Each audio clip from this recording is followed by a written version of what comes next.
Good morning. Good morning, y'all. Well, there was a mix-up in my time, so just give me 1 second.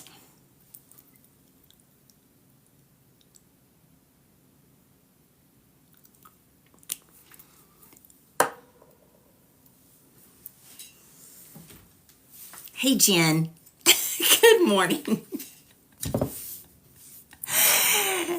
Ain't nothing like having to, throw yourself together. No, I was already getting ready because I wanted to sit down and go over my notes. But here we are. I was ready. I just didn't have my shirt on. I was just, in a tank top. But here we are. We did it. I don't know. Let me tell you, this living in a central time zone with everybody else living on an Eastern time zone, it don't work for me. It don't work for me. It was so easy last week when I knew I was on everybody else's time zone. So, I don't know. I got to get this going. Tabitha was like, Valina, you're going live in 1 minute, right? And I was like, no, 1 hour. And she was like, no, you better go check your time because you're supposed to be on in 1 minute. And I was like, no, let me text Jen.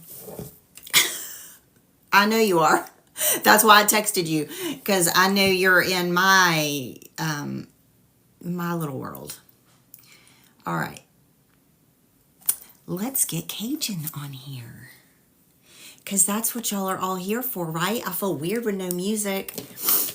Okay, so we are having Cajun on this morning, y'all. I'm going to go find him.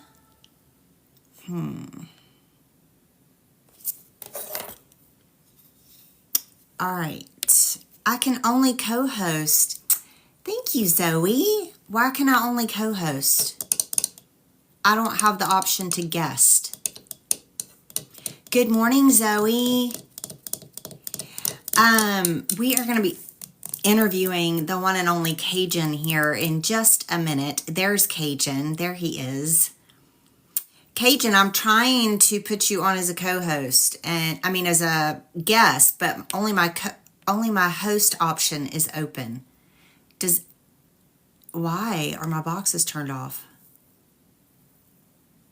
I would not have done that. What is happening? Cajun, you may just have to go live. This is a disaster. Hey, Jen.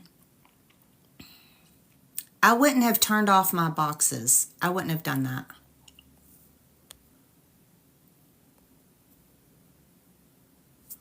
I wouldn't have done that. Cajun, I only have a host option. You're just going to have to ignore your chat. I'm really sorry. It's a Monday. I hate when Monday's Monday. Don't y'all hate that? Like, why can't Monday's Friday? Babe, Do you know how to turn your boxes on? They're always on. I don't ever turn them off. Good morning, Sefton. Did you figure out how to turn them on? They are on. Oh. Yeah, now I can. Okay, now you want me to come into boxes? Because I'd prefer to do one chat. I know you do, but no, I don't know what the problem is, Cajun. I don't ever have this problem. Well, as soon as I come in, you could click invite, and it'll pull me into the box, whether your boxes are on or not. When your boxes are turned off, that stops other people from sending requests, because sometimes people turn them off so they don't. I don't, though. I get requests all the time, and I just ignore them. Right, but when I come in, you could just click on me and add me as a guest. Okay, gotcha. So that way we're dealing with one chat. From the chat. So from the chat, I'm just going to add you. Yes, if y'all could run her likes up, y'all, because she's going to need them. And I'll see you over there in a minute. Oh, gosh. Y'all, I'm sorry. This is just, it's a Monday. It's just be Mondayin'. All right, so Cajun's going to come in my chat, and I'm just going to add him.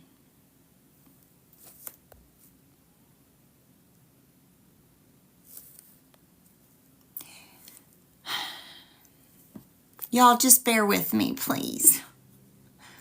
I clicked on Cajun.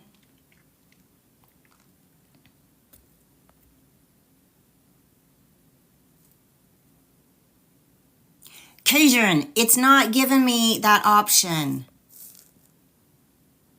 Oh my gosh. Y'all, this is a disaster. It's not a disaster. We're going to figure this out. It's not giving me that option, Cajun. I promise I don't have my boxes off. I don't have anything off. When I click on you, it does not.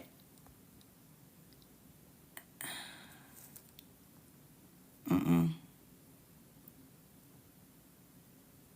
Mm-mm. I got nothing.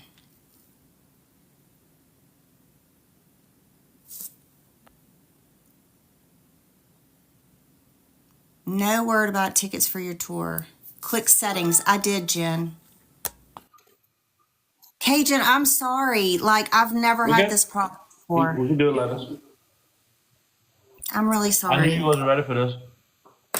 I'm sorry. I Just know. tell Don't your be- people, don't be like, sorry. if they just tell your people if they have questions, which I usually go through this spiel anyway. So I have a spiel. If y'all have questions, y'all need to come over to my chat, and I like you to drop 3 green hearts with the question, all in the same line, not green hearts and then 2 comments later the question. Green hearts and the question. Okay. I have, some stuff laid out that we're going to go through with Cajun. He thinks he's going to run this show, but I got news for him. Well, now that it's technically my life, I'm going to run it how I see it. But I will do my best to get to your questions. So just because I don't ask it right away, just be patient. Unfortunately, when we're co-hosting like this, we can't pin questions. So we're just going to, ride with it. It's a Monday. So, Yeah. Cajun, first of all, I want to thank you for taking time out of your day. You're welcome. I appreciate that because Yeah. I know this is not the most convenient time for you. Okay. So thank you. Sorry Would for the you confusion. I've seen monkey shit fights at the Zoom organizing this, so you got to fix your boxes. What? Nothing. Oh, that wasn't for me. Oh, yeah, it kind of was, but not really.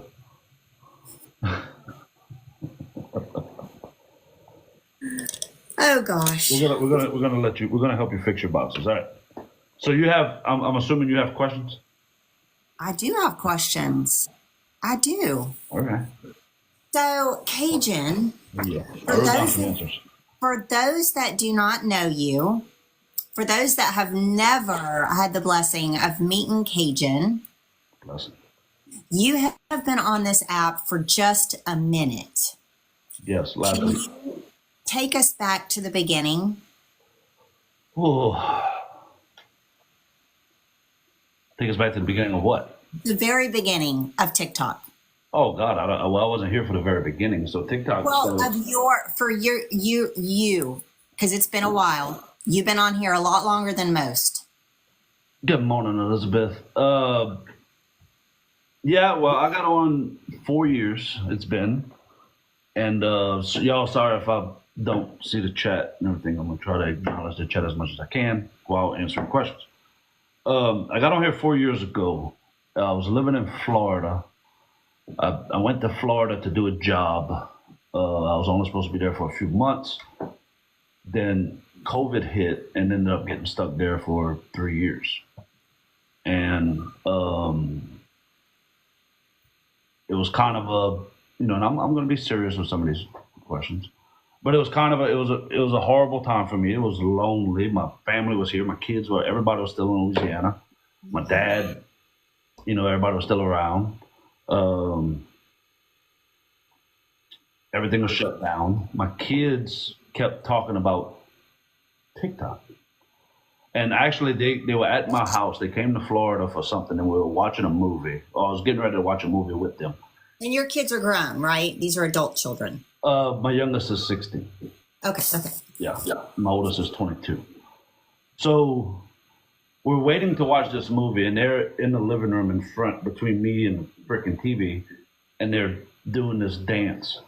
And I asked them what the hell they were doing, and they said, we're making a TikTok. And I was like, well, I don't know what the fuck y'all talking about. we need to watch the movie, like finish whatever the hell that is. So we watched the movie, and they were like, yeah, hold on, we almost finished making this TikTok. And I'm like, and they started talking to me about it, telling me that, Dad, I think you should get on it. You would do well with it because of your personality. And I immediately shut it down because I thought it was just for kids. I said, obviously, because y'all on it. So not something I'm interested in. So they started sharing videos to me of people that were older, my age, and things like that. And the videos were freaking hilarious. So around that time, my dad passed. I was in a deep state of depression, and I needed something to distract me. So I downloaded the app. I watched videos for about 2 to 3 hours, and I'm the kind of person that if I'm going to do something, I'm all in. So I started posting videos that day. The day that I downloaded the app, it was a Saturday. I was drinking that day while I was. But everybody, when I first went to Florida, everybody in Florida called me Cajun because my accent was a lot stronger then. Because before I started the app, my accent was a lot thicker. The going live for 4 years has kind of turned my accent kind of into more of a public speaking. I still have the accent, but I'm able to kind of pronounce things a little differently and slow my speak down a little bit because normally Cajuns talk really, really fast and you can't understand shit. Thank you, Midwest Grandma. But no, my platform took off. People enjoyed my videos from the beginning. I think after 2-3 days, maybe 2 days, I had 1,000 followers. And I'm like, well, I'm not ready to go. Like, people start talking to me about doing hosting a live. Mm-hmm. And nobody went live back then. And so, well, I'm not ready for that. And after a few weeks, I had 3,000 followers and I actually waited a month. And at the end of the first month, I had 8,000 followers. And I was like, okay, let me try the live thing. And I started going live and I realized your lives back then actually boosted your videos. So if you posted a video and you waited about 5-10 minutes and you go live, it would push your videos to the FYP. So that became kind of an addiction because as much as I enjoyed the live and the people that I was meeting, thank y'all for all the roses. Seriously, thank y'all for all the gifts. I'm sorry if I'm not acknowledging everybody. Thank y'all. So I really enjoyed the lives. Back then, you could go live doing anything because it was boosting your video. Nobody went live to monetize. Nobody was going live for gifts. There were no rankings. There were no guest boxes. There were no battles. There were nothing. The only people that went live were grow hosts and a couple of people that went live for like a podcast. And that's kind of what I did. I just went live to meet everybody. And the app was still new then. Everybody was stuck in their houses. Everything was shut down. You couldn't go to the normal bars and things you would normally do to socialize. So everybody came here at that time. And they would come into my chat and the chat was engaging. Everybody was asking questions, wanting to know who I was, where I was from, what was my story. They were asking questions to one another in the chat. But I would literally go live. There was on Saturdays, if I had to do yard work, because I had this big yard in Florida, I would set my tripod up on my porch. I had this big wraparound porch of the house. I'd set the tripod up with my Alexa playing music with my camera pointing into my yard, and people would come into my live and watch me cut fucking grass. Like, that's how many people just flooded to the lives back then because they knew that live was helping to boost the video. It was boosting content. So, but it's changed. God, it's night and day. I miss those days. You do. It was funner then. It's changed a lot in some good ways and a lot in some absolutely horrible ways. It was a lot more pure back then. That people wasn't on here. It wasn't about gifts. It wasn't about battles. It wasn't about subscriptions. You didn't have none of that shit. Everybody on here was strangers. We treated the app back then as if it was the same way we warn our kids about the internet, and making sure they're not, following and DMing people that they don't know. Remember how we had that whole talk with our children about how dangerous and scary the internet is? Then TikTok comes around and all of us older people, our guards went down, and now we're sharing our Snapchats and phone numbers and everything with people across the country that we'll probably never meet in person. So you didn't have none of that back then. You didn't have all these people connecting off app, which is great that people connected, because I know people that got married that met on here. They got a family. that, you know, they met on here. They got some of their best friends that they met on here, but it's also created a lot of drama because there's a lot of off-app conversations and group chats and people's opinions and about creators and different live hosts. You got to remember, everybody is an influence. Mm-hmm. That's a word that we don't use anymore. Back then, we were called influencers. We wasn't called content creators. We wasn't called live creators. We wasn't called. We were influencers. Because at any point in time, something we said could influence the way somebody thought about a product, about a person, about anything. So that's what we were, influencers. But now it's everybody's an influencer because everybody goes live, whether you're in a guest box. If you post a video, if you make a comment in the chat, if you go live, or if you get in the guest box, if you're active at all in this app, you have to remember that there's a potential that you're influencing someone to feel a certain way or to think a certain thing or whatever. Anything you say does hold weight to what you're talking about. If you're bashing people, if you're talking politics, if you're talking whatever, you are influencing someone's thought process of what they feel about a product, a person, or whatever.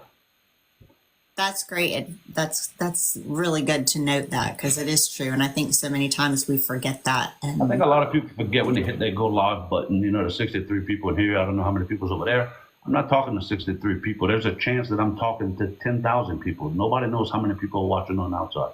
Yeah. You're live for the world to see. You know, it's not restricted. It's not whatever. You're broadcasting live to the world. And there could be, God knows how many people on the outside watching. There could be one person watching, screen recording everything you're saying, that's going to find its way to 10,000 people. So how did you make it back to Louisiana?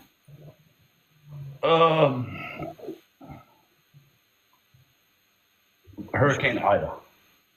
So while I was in Florida, my dad passed, but I was still trying to. My dad was my best friend. A lot of people know the story between me and my dad, and you know what it did to me when he passed and things. And I started working my way, trying to find a way back to Louisiana. But work was so busy in Florida, it was difficult. Money was too good. It was too many reasons to stay there.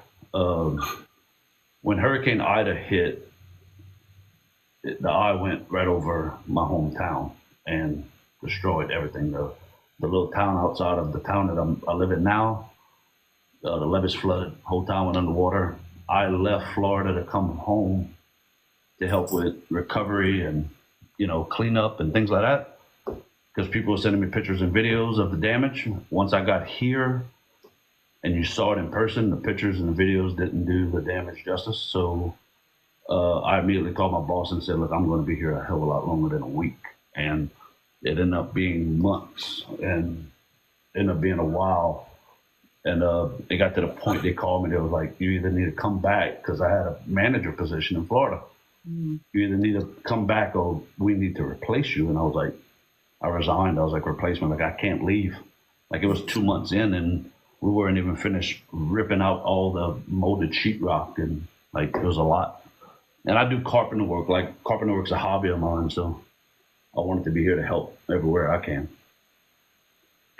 You just stayed, but you took TikTok with you, huh? Well, I actually stepped away a little bit, you know, during all of that. Now, at that time, it was still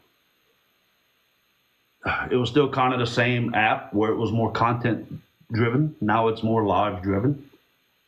So I could find content anywhere. So it was very easy for me to come up with a video, even through all the things I'm able to find humor in the darkness.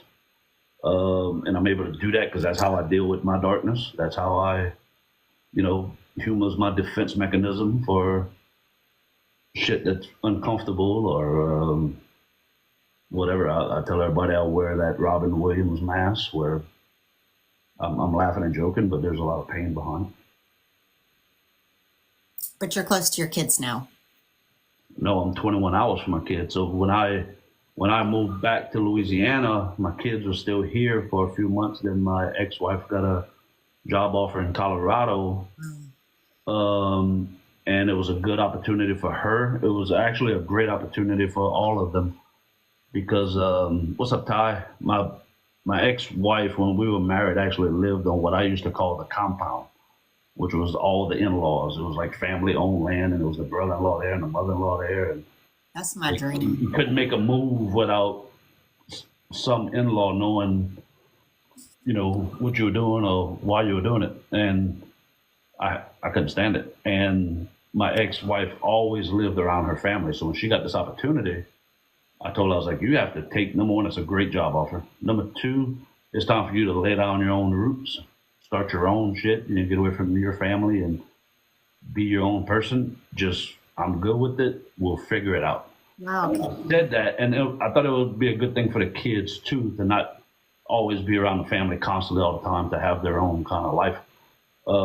When I said that, I didn't realize how hard it would be to go back and forth, for me to go there and then to come here.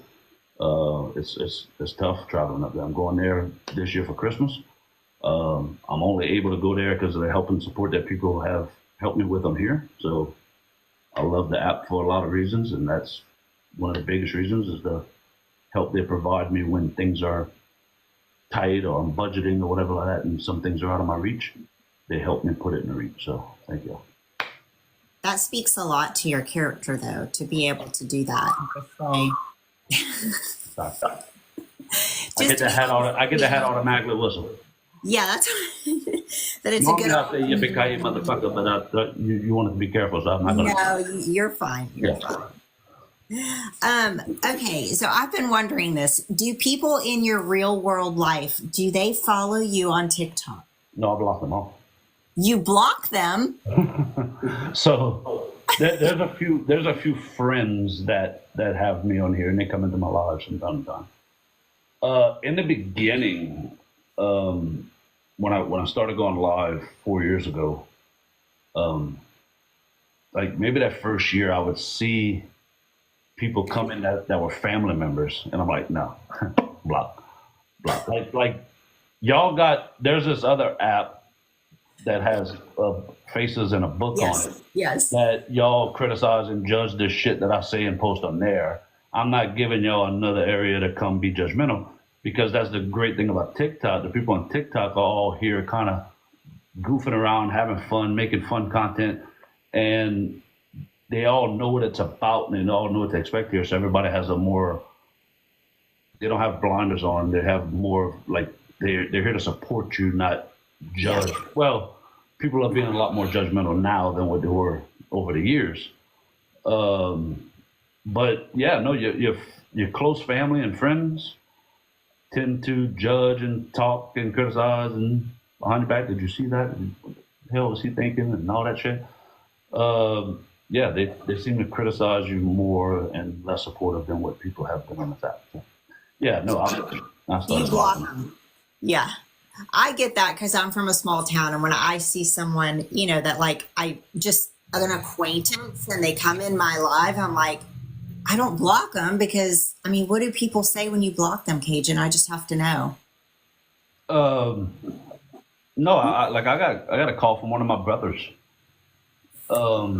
And I told him, like, he came in, I saw his name pop in, block. And I think I got a call the next day. He was like, yeah, I saw you live on TikTok, then all of a sudden the screen went blank. And I was like, yeah, I blocked you. He's like, you blocked me? I was like, yeah, because I'm keeping everything that's personal. Like, people got to have a personal life, okay? And our personal lives aren't for the app. We'll share what we want to share. We'll share the things we're comfortable sharing. We don't need to share everything, and people are creepy on here. Look, you got to remember, this is still the internet. There's still some weird ass people out there that have nothing better to do than to troll and disrupt your life. So when I have brothers and people coming in with full government names, and stuff like that, nope.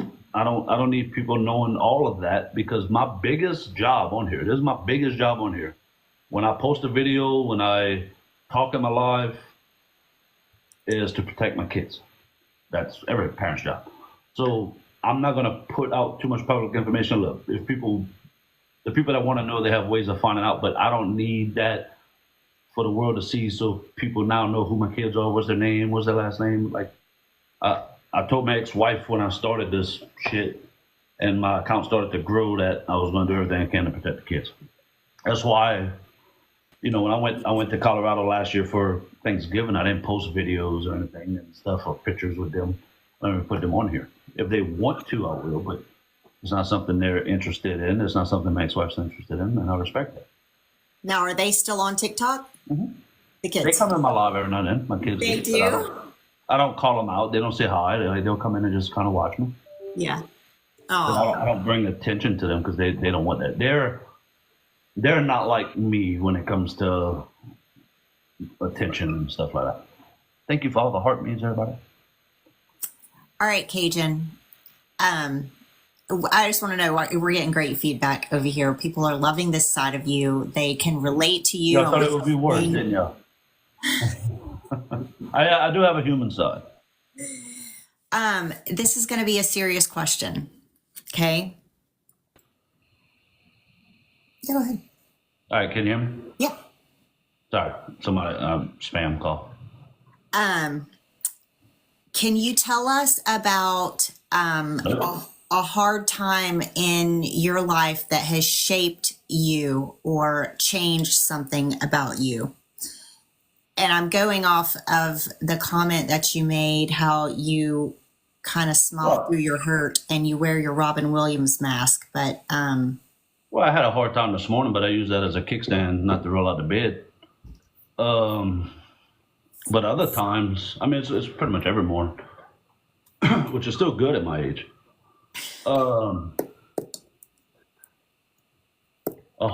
Something that, there's a lot of things. There's a lot of things that, there's some things I can talk about, some things I can't. That's understandable. And so there's a few things over the years. My dad, losing my dad was a huge one. My dad was my best friend. My dad, every weekend we were sitting down, drinking beer, we were fishing, we were hunting, we were doing something. Was he sick? There's a lot of. Was he sick or was it sudden? It was sudden. He October of 2019, he got in a car wreck, and it wasn't bad. I got pictures of him in the hospital bed with a thumbs up. All was good, everything like that. The beginning of the next year, they noticed he started dropping weight, and they were trying to get. Now you got to remember, 2020, COVID, everything hit, so they're trying to get appointments. So my dad didn't die from COVID, but he did pass away because of it. Yeah. Couldn't get a doctor's appointment. They weren't seeing anyone. Like all the medical professionals didn't know what COVID was, how long it was going to last, what we were dealing with. So he could not get an appointment to find out what the hell, why he was losing weight. Well, he finally was able to get in, and by the time he was able to get in, because I told his wife, widow, whatever the hell she was, or whatever the hell she is now, I told her, I was like, you got to get him to the emergency room. He's lost, because I've seen pictures of him, like he's lost a ton of weight, something's not right. So they finally got him in, and he was failing a swallow test. Well, he had the brainstem that controls his tongue was failing, and eventually went out to where he couldn't swallow, he couldn't speak, couldn't do that. So he basically starved to death, and he passed away in that July of that year, 2020. Wow. Yeah. I'm so sorry. That was the hardest thing because he had no last words. So I came home for the last weekend. I was still living in Florida. I got a call saying, not, any time now, like you may want to get home. So I came home. He was already in the hospice bed in the living room and stuff like that. And you could see his facial expressions that he had something he wanted to say, and he couldn't talk. So that's the biggest thing, was he had no last words. So that was difficult because I was curious as to what he wanted to say. The crazy thing was the Saturday, he passed away Sunday morning, the Saturday night, kind of standing around the bed.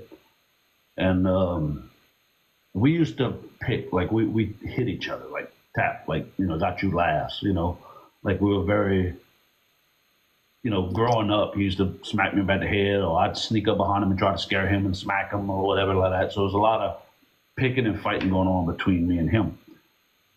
That Saturday, he's laying in a bed like a skeleton, weak, no energy, no nothing. And I got my back turned to him and I'm talking to his wife. And I feel a kick in my ass. And he took all the energy he had and was able to take his leg over the bed rail and kick me. And when I turned to look at him, he just had this shit-eating grin, like, got you, fucker. Like, I got you last. And, that was like, he got the last lick. Oh. And, he passed the next morning. So that was a huge one. And, things are still developing. Things are still shaping my life and my stuff, like with my kids and all being so far away.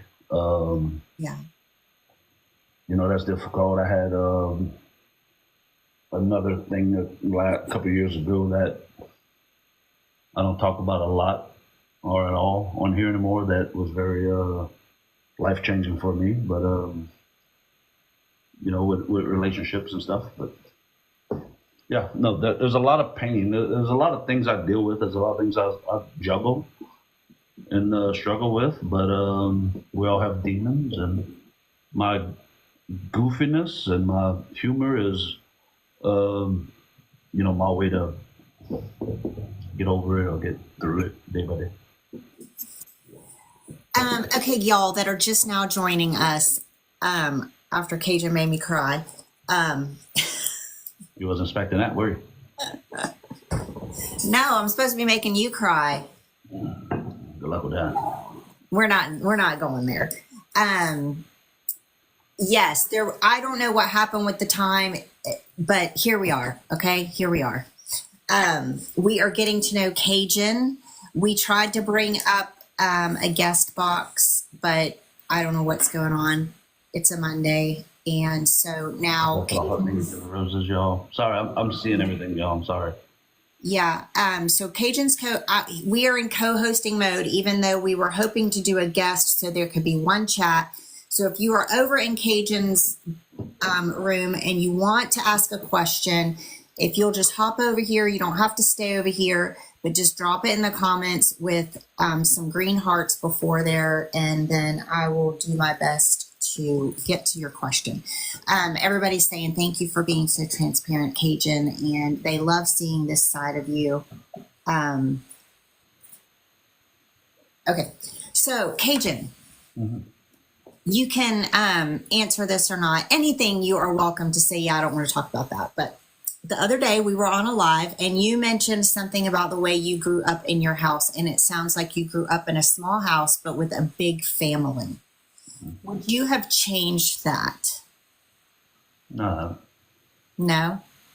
I still live in a very small house.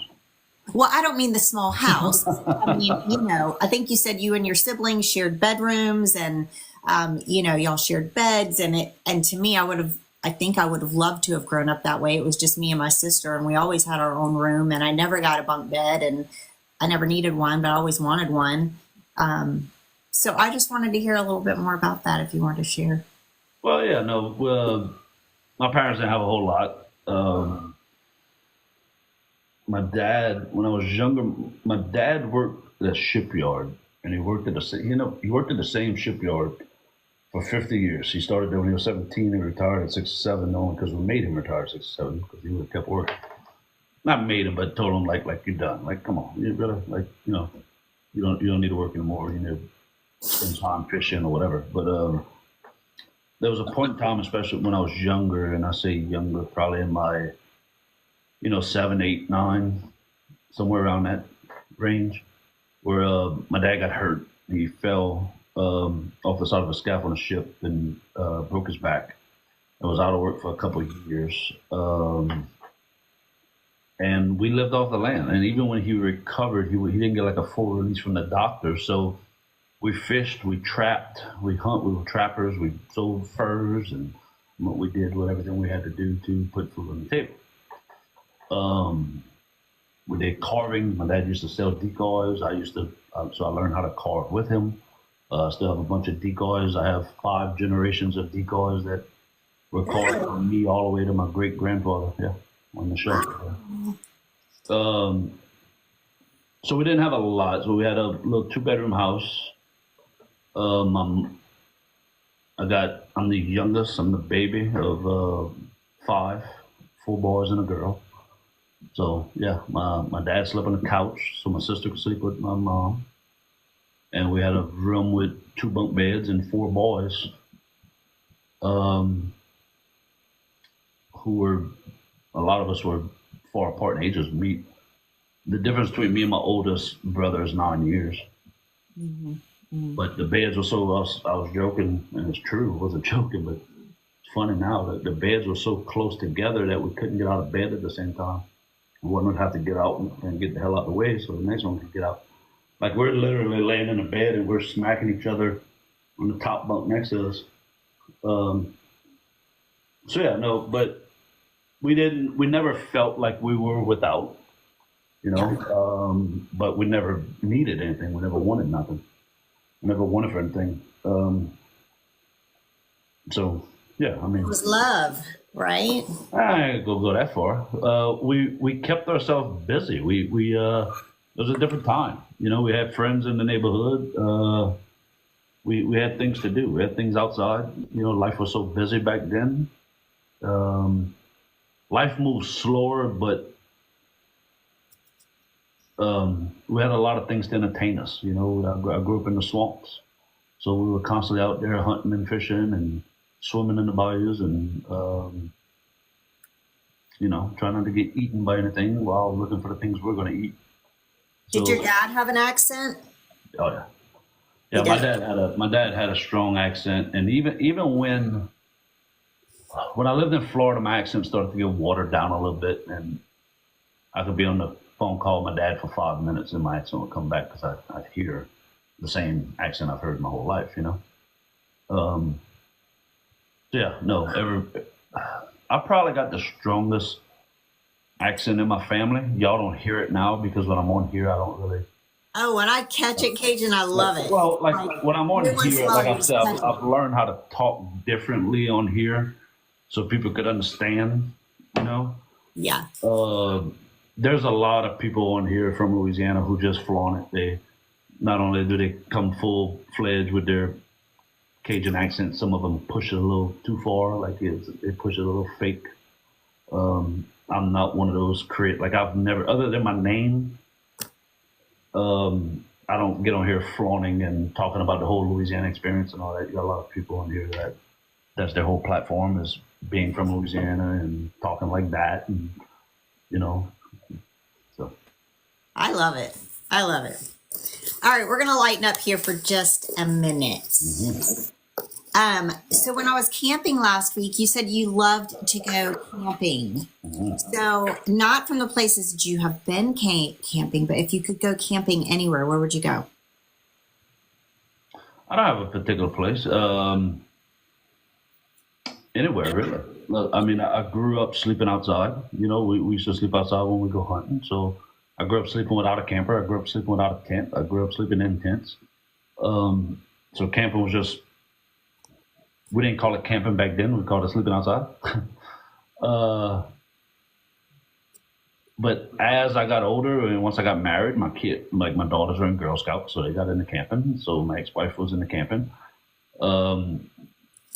So we would do these camping trips, and we tried to get the nice tent and everything like that. And as we got older, as the kids got older, we decided to get like a travel trailer. So we got like this. I didn't want something I could drive. I wanted to still have something that I could still have my truck there. So we bought the longest trailer you could get for a bumper pull. I think it was 45 foot long, and I didn't care what the camper had or didn't have. The only thing I was worried about was an outdoor kitchen because I love to cook. So as long as I had an outdoor kitchen, that was the only thing I needed. And I let my ex-wife kind of design the inside. So she designed the inside where it had the bigger toilet and the bigger shower and all the things. And it had a damn fireplace. It had heated recliners, and we called it glamping. and it was so bougie. I didn't even like being in it. So a lot of times I sleep on we had them zero gravity chairs that pull back. Yes. I'd sleep outside. I wouldn't even sleep in the damn camper. But Just we one enjoyed it. question. We went to a bunch of places. We enjoyed the campgrounds and the cooking and everything like that. Just the quietness of it. Well, I would love to go out to Arizona. That's where I'm just dying to go camping. So I was just wondering, if you had a place that you wanted to go and you hadn't been there yet. I've been to Arizona, but I've not been camping there. So, Well, there's a lot of places I want to go, but not necessarily camping. okay. Well, tell me somewhere that you would like to travel to. Are you like a stay in the States, or do you want to like leave the country? I love to leave the country, but it's not as important to me because there's still a lot of places in the States that I haven't seen. There's a lot of. I'd love to go to Australia. When I was a kid, I always wanted to go to Australia, and there's two Really? places I wanted to go growing up was California and Australia, because I wanted to surf. I was a skateboarder, What? and I was a skateboarder, and I love skateboarding. And back then, we didn't have a whole lot of stuff on TV, but we had these magazines and things that we get in, and it was all these surfing magazines. So when you get these skateboard magazines, you'd also get like these surfing advertisements and stuff like that. And I was like, if I could skateboard, I could surf. So I always wanted to go to California because I wanted to learn how to surf, and then eventually go to Australia because all of the stuff I've seen in Australia about surfing. But that was my big dreams as a kid, was I wanted to go surf. Did you ever learn how to surf? I've never been anywhere to surf. Like we don't have that here. Like we don't have those kind of waves and stuff like that to do that. Yeah, Florida. I mean, we get them sometimes, but it's Florida don't really get that. No, few and far between. Yeah. No. Just Libby asked, she said, obviously you don't have to answer this question, but do you still have your mom? You do. Are you close? Mm-hmm. They're a lot closer now. Me and my mom was always close. My mom and my sister have that very tight relationship, same as what me and my dad had. Mm-hmm. Since my dad passed, me and my mom got a lot closer, and I think it's her feeling like she wanted to be there for me now or more. But me and my mom FaceTime at least once a day, every day. So normally, like if I'm in New Orleans with work or at my office, when I leave my office, I'll FaceTime my mom, and it's about an hour to hour and a half traffic. But we'll FaceTime and talk the whole way home. Just about our day, what we got going on. She's someone that I can stay on the phone with. I can stay on the phone with her for hours because we're always talking about something. That's awesome. Yeah. Every day we FaceTime at least once. Now, is she does live in your town, or she doesn't? Yeah, she's about 5 minutes from me. Did you take her some gumbo? No, not yet, but I will. Okay. Yeah, I just made it yesterday. You what? I just made it yesterday. Yeah, I know. Okay. Hey, let's get back to TikTok. So, you were talking about when you first got on the app. Yeah, obviously battling was not a thing. TikTok shop was not a thing. Thank you, Tabitha. Tell us about your first battle. How did that come about? Do you remember how you got wrangled into that? I don't remember the first battle. Yeah, I do actually. And it's difficult to talk about for a lot of reasons, and because of it's times on this app I don't talk about it anymore because of the people that were around me.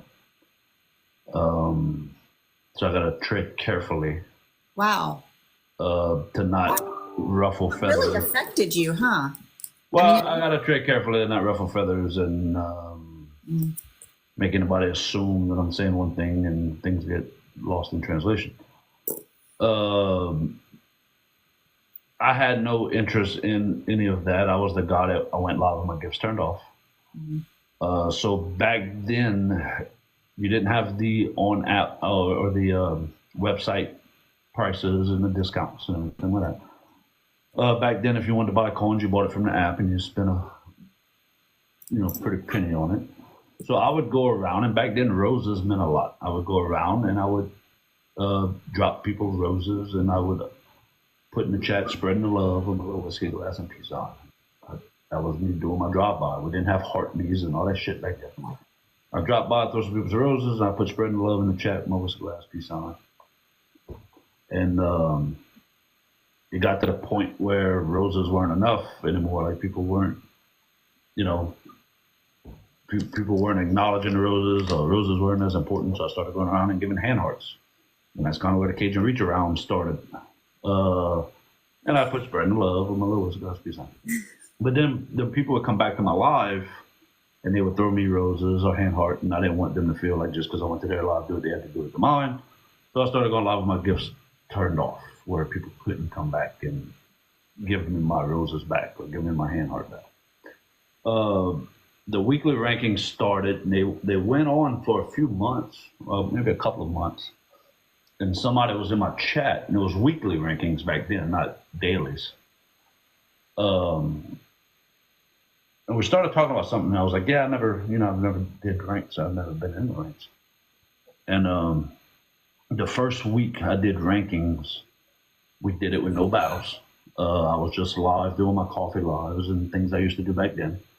And people started gifting me just while I was live and putting me in the rankings, and I'm fussing at them, telling them to stop, like I do. And I would get up and I'd tell everybody, hold on, I'm going to get some more coffee. I'd be right back. So my phone would be set up in my living room.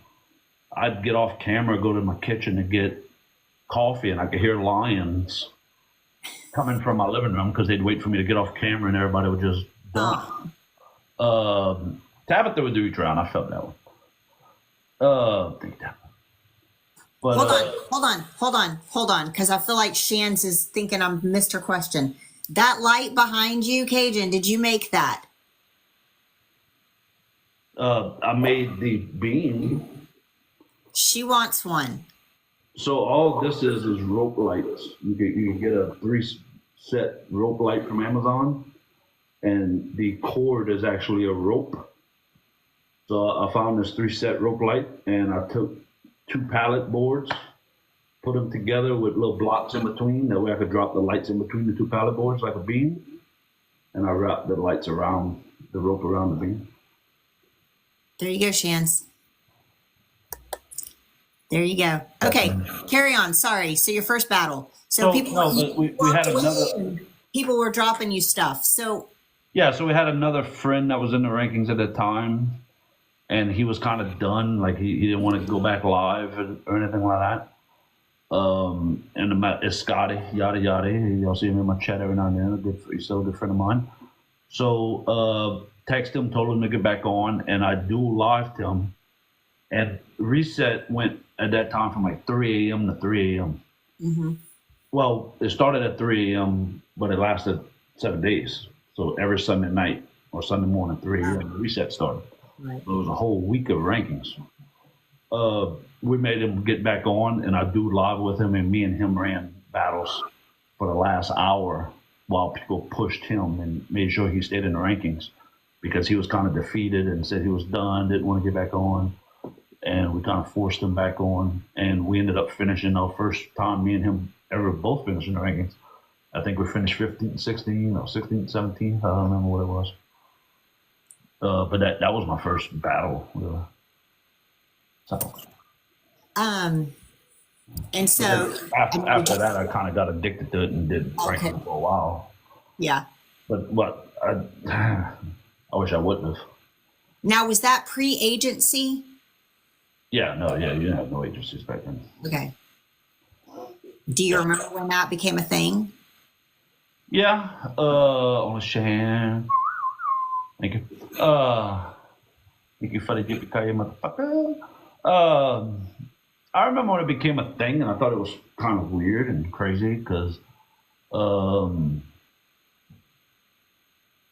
don't know. It just, it wasn't something I was interested in, because they concentrated on coins and concentrated on battles and on, that was pretty much their only thing. They were a live agency, just like they are now. Mm-hmm. And lives were just something I did back then, and like I still do now. I'm a content creator before anything else. So content creating is still making videos is still my favorite thing to do, and I just happen to go live. Yeah. Yeah, when agencies came around, it was, I don't know. Like I said, I heard about it. I heard from all these people that were doing agencies. And thank you, Deep Blue. Yeah. Thank you for the subscription. Thank you, G-String, for the reach around. I felt that one too. So I kind of remember when it came around, but it wasn't something that I paid a whole lot of attention to because once I found out what it was and what it was for and what it was about, I was like, yeah, that's not what I'm here for. Thank you. But you're in an agency now, so tell us how that happened. Well, so Michelle and I have been friends for a while. When I used to do rankings and battles more and stuff like that, Michelle used to run the TikTok battle tournament, and that was kind of like the first tournament deal they had on here. What's up, Tia? So I used to participate in her TikTok battle tournaments and stuff like that, and we became friends, through there. And even when she was with another agency, she was with Taboos. Me and her were still friends, and she wanted to get me on with that agency, but I didn't qualify because if you had too many diamonds in the previous months, or if you had too many followers, you didn't qualify. And actually, back then, I think my account was at like 208. It was right around 208, 209,000 followers.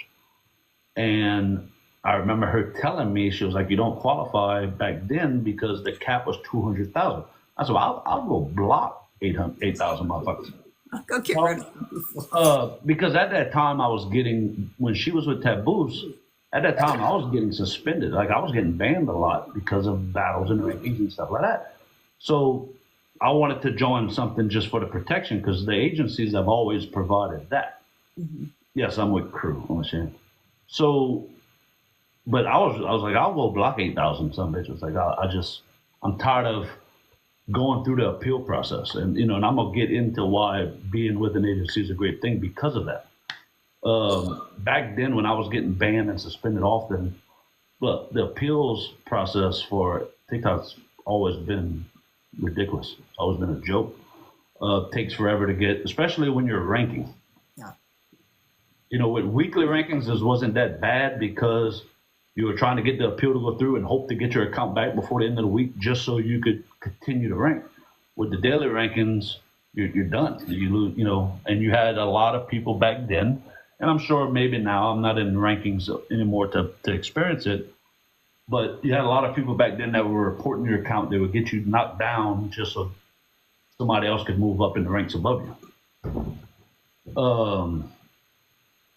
So that was my thing to wanting to join. Well, couldn't.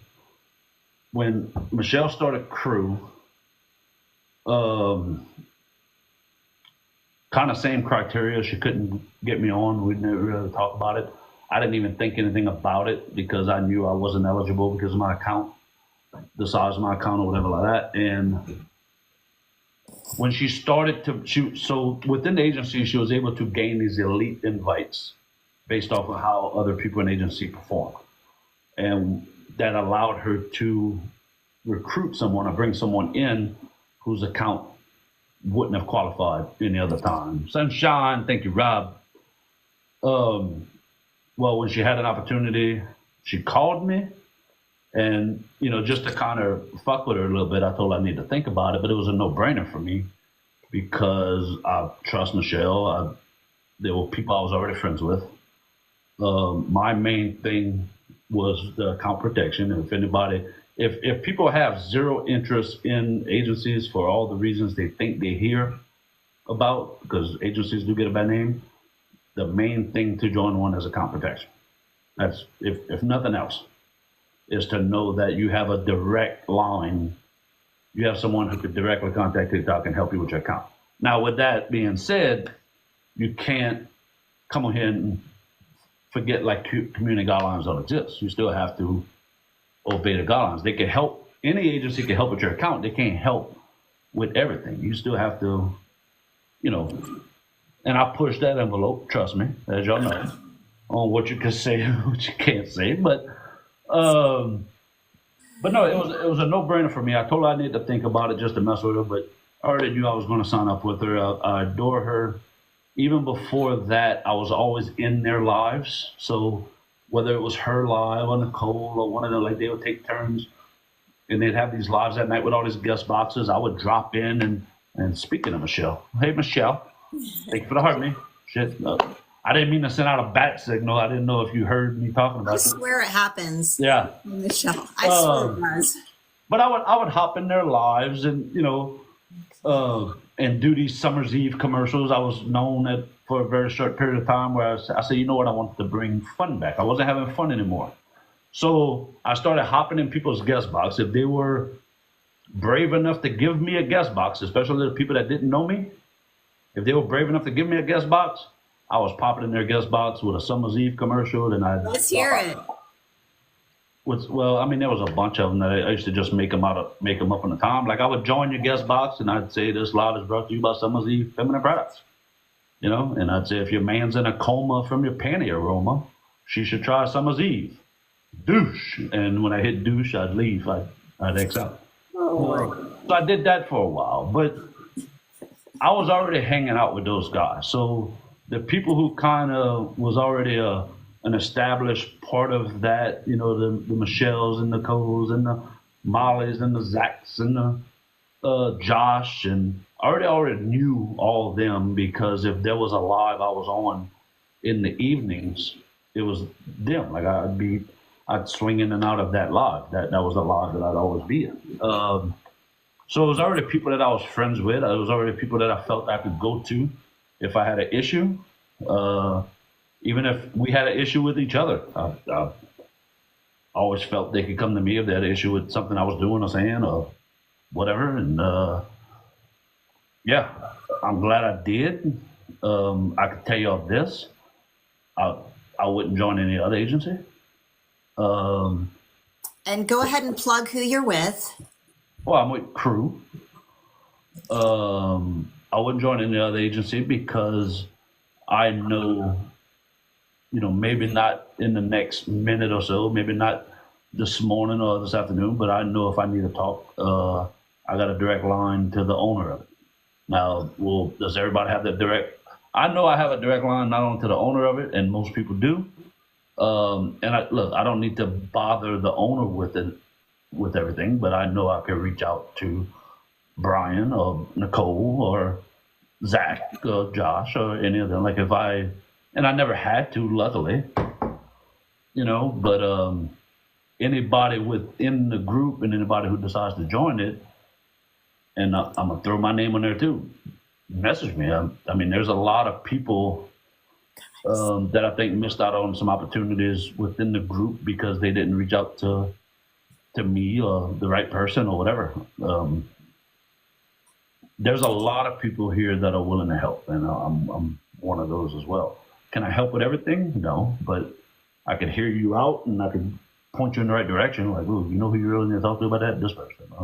Whether it's Nicole or Tony or Michelle or Zach or whoever. Now, you are not an agent for Crew, is that correct? I'm a. What are you? I'm a jackass. I'm the dancing monkey. I'm the. I don't know. I don't know. I'm just part of Crew. I'm just doing my lives the way I always do my lives. I do battles from here to there. I do get acts and live shared to me where I go in and talk about Crew and my reasonings for joining agency and stuff like that. So I guess I'm more of an advocate, a spokesperson. Spokesperson, yes, you're the face. Well, I am the face. I got a face for radio. Yeah. I am. I think it sometimes to hear from somebody with a larger account or whatever like that on why someone like me would want to be in an agency. I think a lot of people wonder about that, like why? Because a lot of people feel they don't need one, and I don't care what your account size is. It doesn't cost you anything to be in one, so why not? The only thing that's costing you is the only cost to it is 7 days a month, 15 hours a day. and that's not even an agency requirement. That's an app requirement. And if you're considering yourself a live host or live creator, 7 days and 15 hours should come pretty, fairly pretty easy. Do you do this full time, Cajun? No, I used to. I've done this full time. You used to. But no, I have a full time job. So yeah, no, I do this when I can, and the only reason I'm available right now, I'm able to do things during the day because I'm the manager of my job. So, but as long as I'm doing my job, I got some free time to do this as well, like I am this morning. Plus, it's a freaking rain. It's storming today, so majority of our jobs are shut down because of the weather. What do I do for work? So I manage. I don't know. We're anywhere from $10 to $15 million a year construction company that does work from Houston to Mobile. So I handle this region of construction for this company, and I manage our branch is located out in New Orleans, and I manage the branch. So, Cajun, aside from protection, what's your favorite thing about being in a community? I mean, in an agency? Well, I can't. Well, I can only speak for mine. I don't. Other agencies are different, so I don't know what they do. I could tell you for this one, for crew, it's the availability to reach out to people, and I think a lot of times people go through stuff where they're questioning things and they don't realize that people that they can reach out to, and we can say it till we're blue in the face.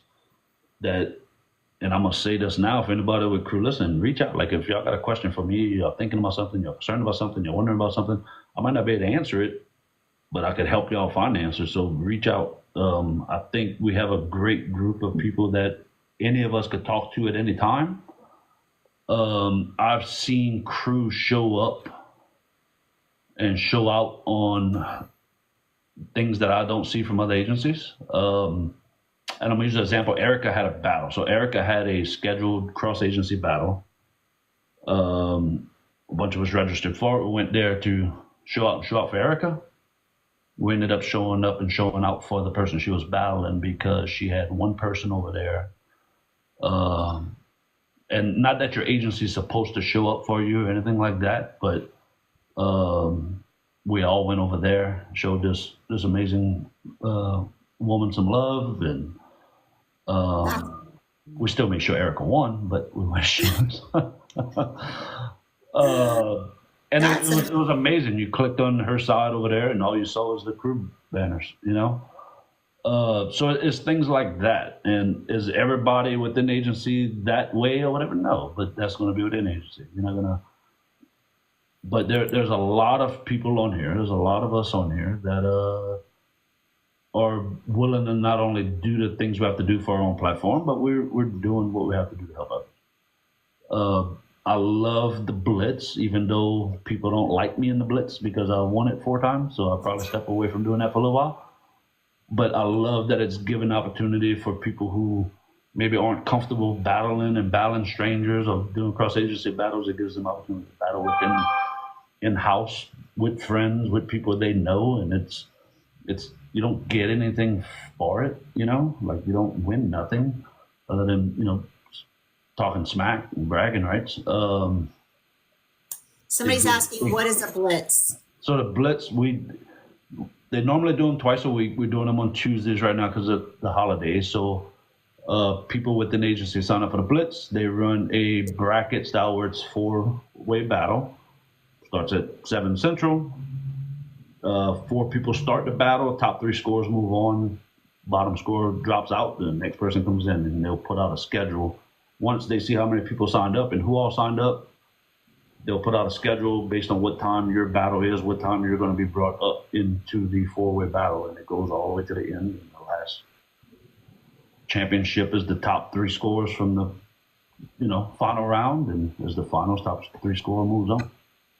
And it's fun. It's fun to battle within a group, within a crew, within crew, and it gets people comfortable being on camera with other people. It gets people comfortable battling and things like that. So it's definitely opportunities. I think some people started to view it as, what's the point? Like, I'm not going to win. It's not about winning. Nothing's about winning.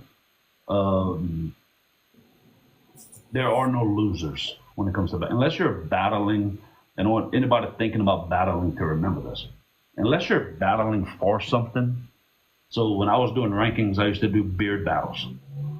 I'd find somebody on TikTok that had a beard, and I'd challenge them to a beard battle, loser shaves. And we've done a bunch of them, and we're undefeated with beard battles. That's awesome. But that beard battle turned into some pretty epic battles that, would catapult me into the ranks that week. But unless you're doing something like that and you don't want to lose. Now, of course, I didn't mind losing my beard. I wouldn't have put it up if I didn't, if I was worried about shaving it. But every battle, if y'all think about this the right way, because I love math, you could actually finish first in the rankings and never win a battle. You could lose every battle you do. If you got enough coins and you battle different people, and every battle you lose, but you're still putting up the coins and you keep battling different people, you could accumulate enough diamonds to be in the rankings, hell, to finish first in the rankings. Wins mean nothing. Nothing. Just have fun, no expectations, go with it. So do you have any advice, because there are a couple of people over here asking, do you have any advice for someone who is maybe thinking battling might be something they are interested in? Yes.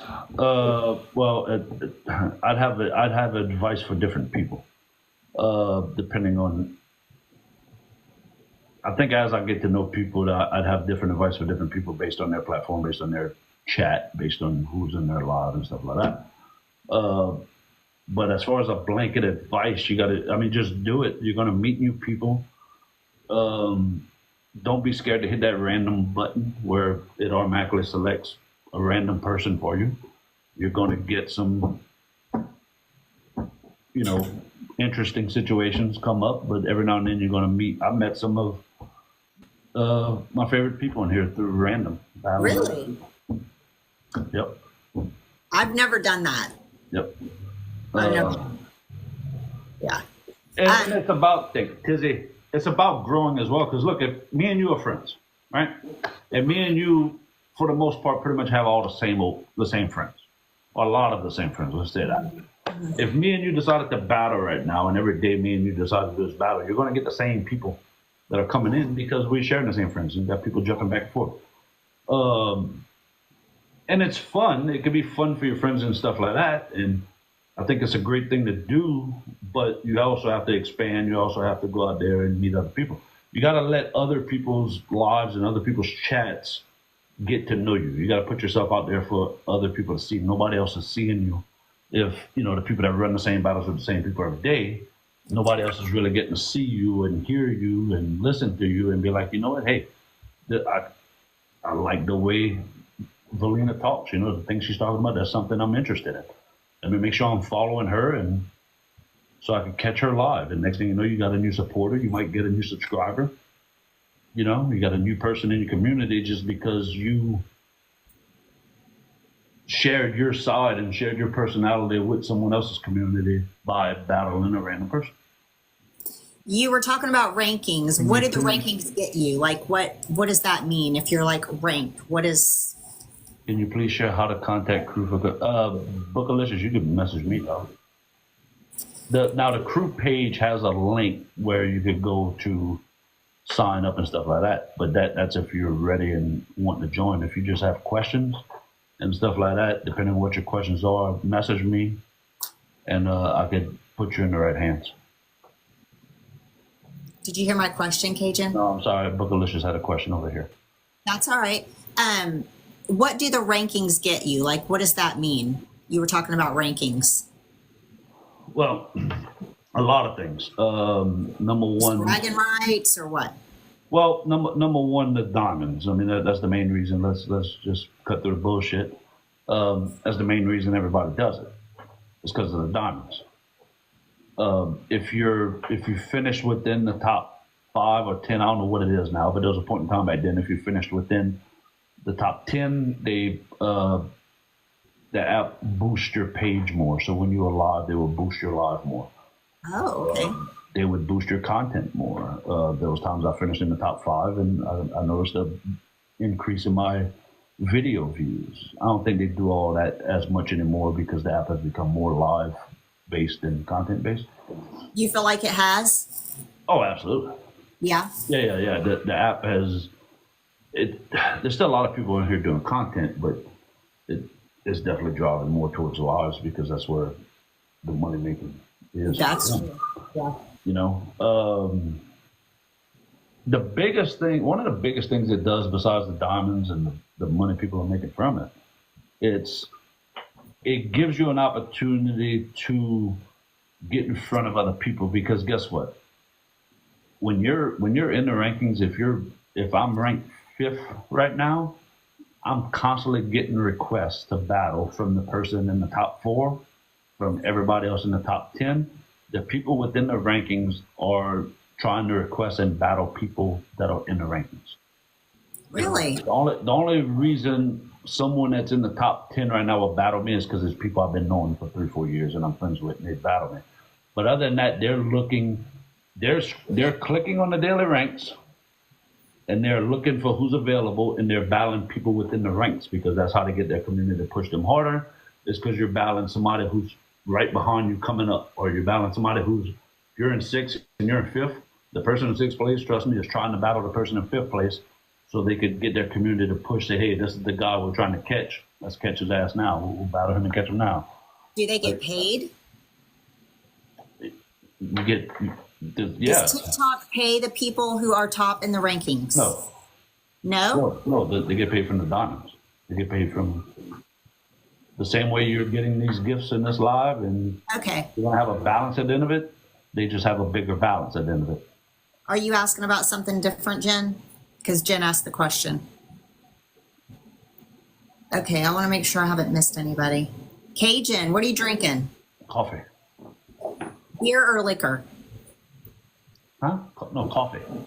Yeah, I know you're drinking coffee now, but what's your drink of choice? Beer Beer or or liquor? Yeah. Yeah. I mean, I guess if I had enough beer, I probably would liquor. So yeah, both. If I were to offer you a drink right now, Beer. beer? What kind? A cold one. Hey, Jim. I don't have a brand. I don't have a preference. You don't? You'll drink anything? I mean, there's some that I wouldn't buy, but yeah, if you handed me a cold beer, You're gonna drink it. you ain't got you didn't slip a Mickey in that mother. What did I miss? Flippin' had a question. Hold on. Flippin', I missed it. What's your question? How many tattoos do you have? How many tattoos? 2. Yep. Okay, how do you get in a chat on board with battling random people? I think you just go down to request, don't you? Well, there's a thing that says I forgot what it's called. I forgot what it says, where you could just click on it and it'll send an invite to a random person. And it's if you're live. So you go live and then you'll see that. Is that what you're saying? Yeah. So people that don't know at all, and we'll do. I'm gonna have to do like some training videos within our Discord about this. Oh, Flippin's asking, how do you get your chat to be on board with random? Well, that's the thing. You got to really know your chat. There's people in my chat that I know are not interested in battling. Like the minute if I have an event or I got that event tonight, there's people I know that will be in my live while I'm chatting and listening to music and kind of getting ready for it. As soon as the battle starts, I know they're going, and I'm good with that. That's not their thing. When the battle's over and I'm opening boxes and we bullshit, and they come back. You gotta know your chat. You gotta know who's willing to stick around and tap the screen or whatever like that. Some people don't battle because their chat's not built for that. They don't have a battle chat. They don't have I don't have, as whether people believe it or not, I do not have a battle group anymore. I don't have a team. I don't have a whatever. There's never been. I remember, and it's funny that I joined an agency called Crew, but a couple of years ago, everybody had these teams, and somebody put in their bio. Somebody told me, they said, "Oh, Cajun, click on my bio," and I opened up the bio, and it said Cajun Crew, and I said, "Take that shit out. Like, I'm not. I don't want that. Like, there is no Cajun Crew. The people that supported me then, just like now, don't just support me. They supported a lot of people in this app. I used to always call my gifters independent contractors. They support who they want, when they want, how they want. When you used to have these groups and these crews and these teams back then, where everybody had team this in their chat because they were supporters of that particular creator. That creator used to, and a lot of these creators back then, I used to hate this, they felt this sense of possession over these supporters. And God forbid they saw these supporters supporting someone else. So like they didn't want their people supporting other people. And I've never been that way. Some of my biggest supporters in my lives they were just as likely to snap against me as they were for me.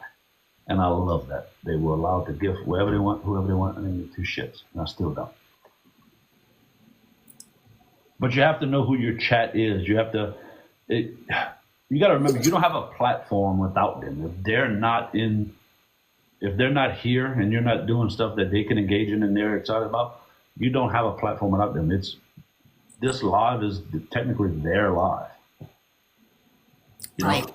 Yeah. If I'm not saying or doing the things that they're interested in doing, not listening to music they're not interested in listening to, they're going to find somebody else who is.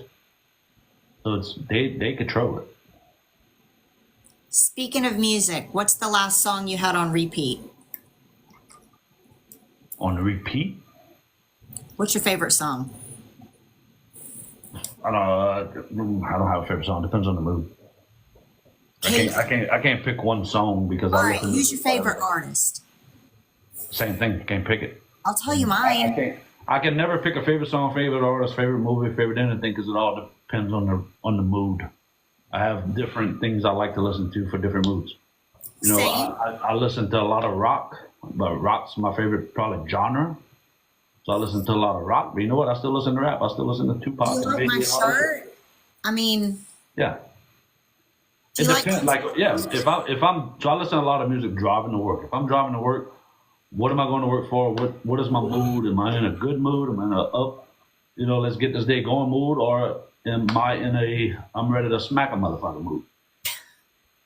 Okay, what do you want to listen to when you want to smack a motherfucker? What do you listen to? It depends. Sometimes it's rock. Sometimes it's rap. It shows the fucking country. Rap? Like Eminem or like Tupac? Tupac? Some Ice Cube. Really? Yeah. What year did you graduate, Cajun? Will you tell us that? 96. 96. You never did tell me how many. You're younger than me. Oh, I knew that. Well, yeah, because I just had my 60th birthday, but you're a lot younger than me. I'm 46. You're a baby. Oh, thank you. You never did tell me how many tattoos you have. 2. 2. Did you say that and I missed it? Yeah, 2. Just Libby said she was born in 96. Good grief, girl. Now who's the baby? Yeah, she's the baby. Okay, when is he... How come people keep calling me a baby, but I can't get no breastfeeding going on? Okay, it's time for me to start asking questions. I definitely can't help you with that. I'm sorry. That's not. Jim wants to know when you're schmoozing a woman, what's the song? When I'm schmoozing? The fuck is schmoozing? I don't think I've ever schmoozed a woman before. Jen, you'll have to reword the question. What Jen is that? G-string Jennifer. We don't speak Mississippi in here. Schmooze? That's what y'all get? Y'all get schmoozed in Mississippi? Schmoozing. I'll tell you, my favorite artists are Willie Nelson and Miley Cyrus. I don't play music when I'm schmoozing somebody because I need to make sure she could hear my safe word. What is your safe word, Cajun? My safe word is the fuck you doing. and it's normally followed by a kick out the bed.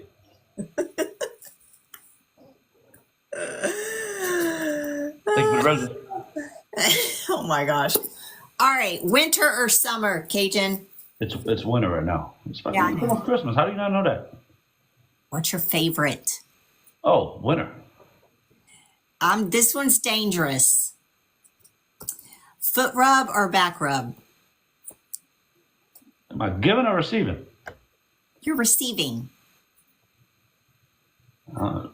Back. Wow, Cajun, I'm so proud of you. You know, touch my damn feet. I just knew you were going to find a way to twist that one. No, because if they touch my feet, they'll probably tickle me. Then my safe words will come out. The fuck you doing with the leg kick? Sunrise or sunset? Yeah, both. Well, I'm gonna say sunrise because yeah, rise. Adventure There's or a lot of things rise in the morning. Adventure or relaxing?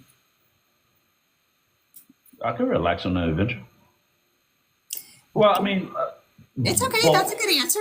No, both. I mean, I'm not maybe as adventurous because I'm getting older, but like, look, I've done the skydiving and the bungee jumping. Oh, you have? Yeah, Oh, that's so on my bucket list for sure. Yeah, I've done all of those things, so I'm still very, and there's still a lot of adventurous things I'd like to do, but yeah, no, I'm also a just chill out and relax person as well. So I think there's The last movie or series that you watched, and would you recommend it? Well, last night I watched the latest episode of Landman, so yeah, and I highly recommend it. So I watched the latest episode of Yellowstone last night, and the latest episode of Hey, Landman. no spoilers, because I But have yeah, I'd recommend both of those. texting or calling. Both. I think there's a place for both. I think texting's easier a lot of times because it's a quick letting people know it's a quick way to communicate without but I think it becomes a point in time where you have to actually have a physical phone call conversation. So I'm huge on calling because I think texting people is important, but sometimes messages get lost in translation and you don't really get the real feeling of what they meant, what they were trying to say through a message.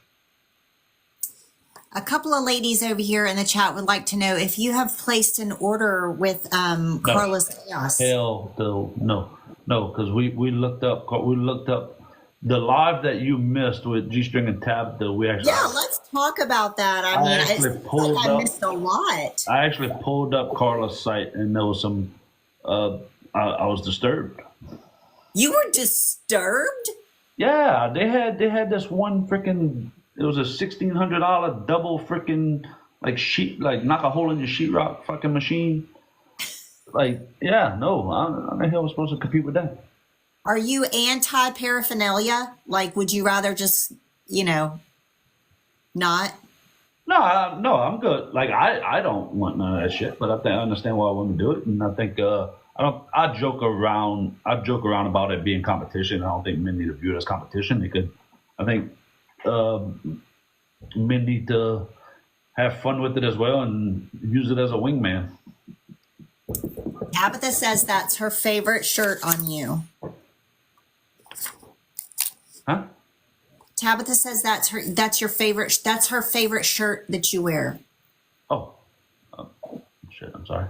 Should have picked a different one. Thank you, Tabitha. I don't think about shirts. I just get up and get dressed. I grab a shirt over the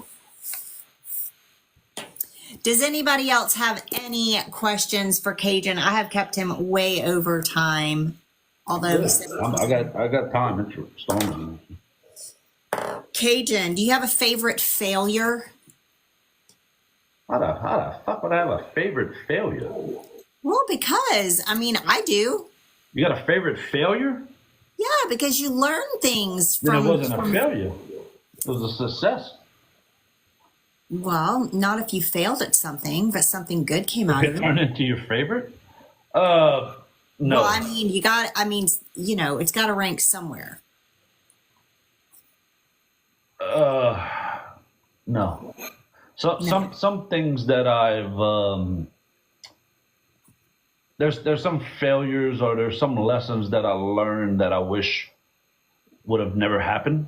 I understand that you learn something from everything, but there's some things that the lessons that I learned wasn't worth the pain that it took to learn it. So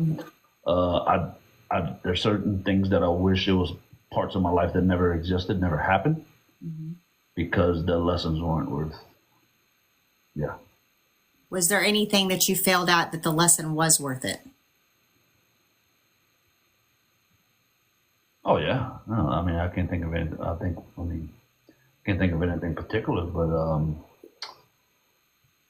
I think every day there's a lesson. I think every day we fail at something. We just a lot of times don't realize it. Growing with Jen says, do you have any questions in your chat? No. Yeah, we tried to direct him over here. Just Book Alicia's had that one about the agencies. Does anybody want to hop on with us for a few minutes? I wish. That's why I wish it was boxes so people could have came into the boxes. I know. I've got to figure out what's happening. I'm gonna have to go live whenever we get off here and mess with my settings because. Any questions on my side? So you were asking me the other day about my tattoo. I was, and I wanted to ask you again today, but I didn't want to get shot down again. No. I get that. So my grandfather, who's my dad's dad, passed when he was he was 84. So it's been 10 years. I think 10 years that he's passed. I don't know. So I got this tattoo for him. My grandfather was a World War II vet, Purple Heart recipient. He was a prisoner of war. He was Muslim in action. He was a lot of things when it came to World War II. And after he passed, I didn't have any tattoos. I was 39 years old. And it's not that I was against tattoos. There wasn't anything out there that I thought of that I wanted on me forever. And I used to like people's reactions when they found out I didn't have a tattoo. I think a lot of people expected me to have tattoos because of my lifestyle and the way I live. I rode motorbikes and, just kind of who I was and the things I did. And I think people expected me to have tattoos and I didn't. And so that surprised look to find out I had none. But after he passed, I decided to design this one. And all it is, it's his dog tags. Oh, wow. Purple Heart from World War II. And Wow. the rest is just the flag. That's so cool. So that was my first tattoo. And your dad got to see that, yes? Yes. Yeah. That's amazing.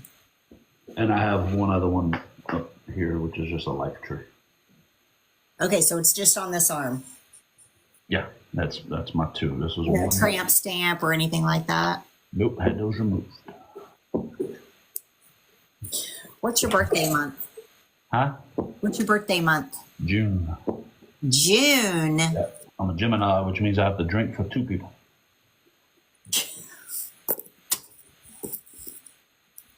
When are you going to start making your cups again? I needed one of those for my hubby for Christmas. And It'll be sometime next year. Tabitha says she's in June, but she's a Cancer. Nope, I'm a Gemini. Are you at the end of the month or the beginning? Beginning. Beginning. Yeah. So Tabitha must be at the end. Lisa's a June baby too. I'm in between the second day and the third day. What? Yes, I'm at the beginning of the month. The 23rd, Tabitha says. All right. Well, I'm going to let you go if nobody else has any other questions. I thought there'd be a lot more questions. I know. I think I threw you off with the serious answers. No, I loved it. And that was what I was going to say next. I hope everyone got to see a side of Cajun that maybe you don't always get to see. So, Yeah, I ain't gonna see it no more. Yeah, if you missed this, you just missed it. I'm Just sorry. missed it. Yeah, I'm going back to my bullshit after this. Cajun, I appreciate you keeping it tame today because I told Cajun I am without an agency right now. I left my agency last week in hopes that in 85 days I can join crew. So I'm just going to have to wait it out. But I told him I don't have any protection. So we have to be careful. We have to play it safe. You know, I'm not always the when you don't have protection, you have to be careful. So that's what we did. I come on here to have fun, and when I'm in y'all chats and I'm making my comments, or I say the things I say on live, it's to have fun and it's to try to make people say like, oh my god, like really, did you just say that? That's a lot of things I can't do. Y'all gotta remember, I manage a construction company, so there's a lot of during the day, during the week, I'm very professional in business. There's a lot of people I gotta manage. There's a lot of things I'm responsible for, so I know how to manage and be serious. I come on here a lot of times just to get away from that. So this allows me to be that other version of me that I have to be careful with at work because of guidelines and whatever. Like I can't act. And look, I'm a fool at work too. I laugh and joke and stuff like that when I'm at my office or I'm visiting guys on the job site. But there's a lot of seriousness with work. So this allows me to relax, be another part of me, and it's not that I'm being a different version of myself. I'm all of these versions. It's just I can't always goof around and joke at work. Sometimes it's serious and it's down to business. So when I come on here, I joke around and have fun and let out the other side of me. But there's times where, look, it's serious and it's down to business on here as well because this is a business for me also. I do monetize on here. I do view this as a job at some part, some parts of it. Even more so now, which I enjoy because I'm helping other people. That's the other thing with crew, and another reason why I wanted to join because I saw it could have given me an opportunity to help others and like talk to people and get creative ideas or whatever like that, whatever it could be. So yeah, no, I do take that seriously. If I have a phone call with anybody and we're talking about the agency or talking about their account, talking about things they want to do, yeah, well, I'll make a smart ass or a Cajun kind of comment during that conversation. Of course I will, but I'm still there talking to you seriousness about, your account or your videos or your live. And oh, somebody asked a question down here. Yeah, I have a couple too, so I see you. Well, hold on, it's a guest box. Oh, we don't have boxes right now. Somebody sent a guest box request. This is two separate lives. Jolie Blonde says, which parish are you from? She's originally from, I'm not even going to try it. What does it start with? La Fourche? No, La Fouche. That's where I'm at. La Fouche. La Fourche. Oh, that's where you are. La Fouche, yeah. That's where he is, Jolie. Jen says, tell his chat to come follow me and Mommy of the Bees is this week. Okay. Girl Jen wants me to tell your chat to come follow me and that I am interviewing Mommy of the Bees on Thursday. I believe most of my side are friends with y'all. If y'all are not friends with Valina, y'all should be. Is up north in Beauregard. Valina is one of the friends I hang out. I at least see once a day. So for those that don't know Valina, she will be hopefully joining with us in crew soon. But she and those within our agency know who Mommy of the Bees is, and she's doing that. What, Thursday? Thursday, she's interviewing Mommy of the Bees. Yes, so, I'm excited for that one. I was nervous for you. I was nervous and excited. I'm not nervous about hers. Well, I knew you were nervous, and I like that you're doing this, and I think this is something you should do a hell of a lot more of. So I didn't want to bring too much goofiness to this. I didn't want you to think that I took this as a joke. I think this is. I wanted to take this serious and give you the answers y'all looking for. Look, you're gonna make me cry again. Stop it. But no, I think this is a good little niche for you, whatever they call it. Oh, You could do these interviews and these talks. thank You know, you. Thank you. I don't Well, have a. I think it's great when people find something they enjoy and they find a niche. I don't have a niche. Yeah, like I don't have a. I'm all over the place. With these new craft gifts, my niche is not to get the itch. yeah, I was gonna ask you if you had a niche, but we know No, it's. your niche is to have fun, and I love that about you, Cajun. Like, I think so. I'm the biggest. I probably hurt my account more than anything because if I consistently posted videos about, making fun of my age or making fun of most of my videos are me making fun of me. I'm not trying to bash anyone else or call out a different group or whatever. It's always about making fun of myself, whether it's my age, my being single, being whatever. And if I would make videos about the same thing, I think my platform would have took off a lot better over the years. But I never wanted to be a one-trick pony, so I make fun of everything. So some of my videos may be making fun of my job and work, whether it's construction, or making fun of my age, or making fun of being single, being married, being whatever. So I try to find humor in everything, and some things you can't find humor in, some things you have to take seriously.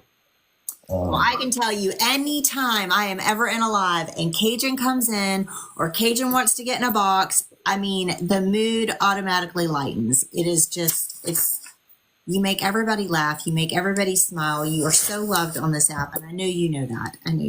But well, I have my haters as well. So. Can't forget them watching on FYP. Hey, fuckers. Because some of them watch from outside. You have the haters as well. And I make these cups for those kind of people. But for them really special haters out there, you got the full blown cup. well, That's why you have the backside of the cup, Melina. Look. This is for the special people watching on the outside. okay, Jen. Hey, Angel. And this is why we love you. I've never seen the back side of the cup. I've only ever seen the bottom of the cup. It's just this one that I made special. Oh, that's special for you. This is normally my work cup. This is Monday. This is the one I bring to the office. Thank you. Well, I better be first in line when you start making them again because I need one. So that's it? Y'all done with questions? Yeah, I got nothing. Okay, good. Oh, Bayou. Noodle says hi. Hi. Yeah. Noodle says hi. No, Kim says, "Wait, what's on the bottom?" Cajun, you got to take a nice slow swig. Well, so some of my cups are in black and some of them are stainless. So this one's harder to see because it's stainless. But when he takes a drink, that's what Oh no, of course there's some crap in The other day, I don't know what Tabitha was talking about, but the other day he popped up in a box just for a second, just long enough to take a drink, and then he was gone. So basically he was just, giving her the finger for whatever. Just wanted to let her know I was there. Yeah. Just wanted to let her know I was there and I was thinking about her. It was all love. It's a term of endearment. We love it. It's a love language that I have, and yeah. Some people get it, some people don't. Yeah. Well, hey Noodle, the ones that get it are the ones that love you for who you are, Cajun. And those are the people you want, right? Yeah. Yeah. Yeah. Well, I hope you have a wonderful day. I'm sure I will see you on the streets later. I truly appreciate you taking the time to sit with me and talk with me. I want to let you know, and others in here that do these kind of. I work during the day, but I'm always available. So that's why a lot of times during the day, y'all still see me pop in, and I'm always available to hop in a guest box. If I can't, I'll normally say, give me a few minutes, let me get in my office because I might be in the middle of something at work. But throughout the day, even during the week, my schedule's not that crazy where I couldn't jump in a guest box for a few minutes and answer some questions that people may have, whether it pertains to crew or agencies or their content, their lives, their whatever. Do I know everything? No, because the app's forever changing. And that's the other good thing, and I'm going to just plug this in. as the other good thing about an agency, regardless of what agency you choose, one of the main things they should be providing y'all is constant updates on the changes and what's coming and what's, what new features and everything like that. So you don't know everything about the app because it's always changing. The whether it's battling or content or what they look for or whatever. So, but no, the things I do know and the things I've learned and the things I've experienced, I've hopped in your guest boxes or tabbed those guest boxes in the past, and I'll continue to do that. You always do. I'm never too busy. Yeah. What is it? He is helping Audrey Lynn craft her prison content. Oh gosh. Are you? I got some ideas. I want to interview her. And the thing is, I have to do her at night. Listen, if anybody has anybody that they would love to see in CAJUN's place, just shoot me a message. This interview with Mommy of the Bees came by, she battled growing with Jen, and everybody just fell in love with her, everybody that had never seen her before, and they were just so curious about her. And I reached out to her, and honestly, I didn't think I would ever hear back, but I heard back immediately. She was so precious, so kind, so willing to do this. So if there's anyone you want to see over there doing this, I mean, I'll reach out to anyone. So, and what are they going to do? Say no? Then they say no. So, I think if she's willing to do it, I don't know if she's still in here. I think you need to look into doing Michelle. Oh, I'd love to do Michelle. But her journey with not only with this agency, with starting this agency and why, and her journey with the agency previous to this, her journey with creating the TikTok battle tournament, and having to deal with a lot of large creators, and fuck, she had to put up with my ass too because I've participated in the battle tournaments. But having to deal with some of these creators and stuff like that participate in these tournaments, she's been through a lot, and she's experienced a lot on here when it comes to creators. So I'll definitely reach out to her for she would sure. be a good one that would provide a lot of feedback and knowledge to a lot of people. I'll reach out to her. Well, CAJUN, we love you. I appreciate you. Thank you so much for being Have for me. Yeah, no problem. I'm happy to be on my best behavior. Can I go back to being me now? You absolutely can. So what the fuck you got going on the rest of the day? Let's see. I have to go to the pharmacy. I have to go to Sam's. I got to go to the grocery store because I forgot orange juice yesterday. That's my day. And it's raining because started storming here too, so a lot of work is going to be kind of shut down today. But so if it's bad weather there, you don't have no, we still work. It shuts down a lot of stuff we have going out in the fields, a lot of job sites and things. But so how's the recovery from the hurricane? Because I didn't realize we had that in common, because we were hit in 2018 by Michael, which was a Category 5, and Ida. I mean, there's still a lot of things that are different. Ida kind of reshaped. You got to remember, Louisiana's a lot of marsh and swampland, so marsh is floating land. So when you got a hurricane hit directly on it, it remaps it. Yeah. There's still a lot of stuff that's destroyed and whatever from Ida. Then we had this past year, we had Francine that hit, which luckily wasn't much. It was bad for some, but not as bad as what Ida was. Do you it's something we're used to in Louisiana. I mean, we get them. Yeah, I mean, that's how I am. That's how we are in Florida. It's like just part of living here. But do you feel like a lot of people left and didn't come back? No. A lot of people in Louisiana don't leave. Or they'll stay in Louisiana. I think, Katrina, a lot of people left New Orleans after Katrina. Mm-hmm.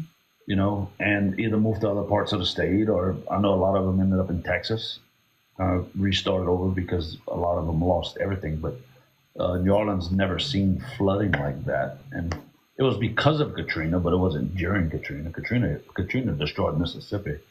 New Orleans flooded after Katrina passed on a sunshiny day. The levee broke. Because the levee broke, right? Yeah. Right. And the whole Lake Pontchartrain just dumped into the city of New Orleans, which is like a bowl. Yeah. But, you had a lot of people that left from that because they had no choice. They lost everything within the floods. Yeah. But a lot of people don't leave. They kind of know what we're in for here. They've grown up with it. And, they'll evacuate and come back. But as far as saying, that's it, I don't want to live there anymore, pack up and leave. What part of Florida were you in when you lived here? Jacksonville area. Oh. Yeah, that's where the work was. So that's why I was stuck there, because we had so much work. When COVID hit and everything got shut down, and a lot of construction, these plants and everything, a lot of things got shut down. The one thing that did not shut down was the government.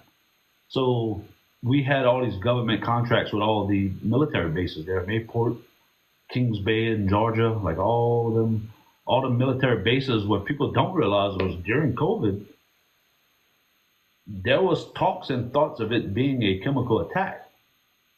So the military was actually ramping up, thinking this wasn't just a random flu, this was something more. So when I say we were doing full-blown construction or repairing battleships and subs and, freaking aircraft carriers, everything, like, it was busy. We had a lot of construction we were doing there. Like that actually ramped up. That's the one thing that didn't, everything else shut down. That didn't even slow down. That got busier. So that's why I ended up being there for a couple of years. Because it was initially viewed as, especially once they found out it was a virus from another country, like it was military freaking went on alert. So you were working with a contractor that was I contracted? was working with a company that I was working with here that sent me there to help with one project that they were having issues with. Mm-hmm. And it was something that I've had experienced in. And once I got there, once COVID hit, I kind of stuck around because everything slowed down here with the same company. So. Yeah. But I enjoyed it. Look, anybody who's been to Florida, been to Jacksonville, it's not the most Florida part of Florida. No. So, lives there. But I lived in. So when I knew I was going to stay there longer, I ended up finding a house, and then I lived in St. John's. Oh, Which I love. That reminded me of Louisiana. I was right off the St. Johns River. Yeah. I had a fucking pond in my backyard. I was surrounded by swamps. It was like I found Louisiana in the middle of Florida, and I felt somewhat comfortable there. I felt more like home there. Yeah. But still, it wasn't home. Yeah. But I enjoyed it while I was there. What's up, Melissa? Thank you for having me. All right. Well, I'm going to go frolic in the rain. All right, darling. Thank you for doing this. Thank you for having me. I appreciate you, Cajun. I truly do. Yep. Anything else you need, let me know. I'm always here. Thank you. Yes, ma'am. All right. Bye, y'all. Thanks so much.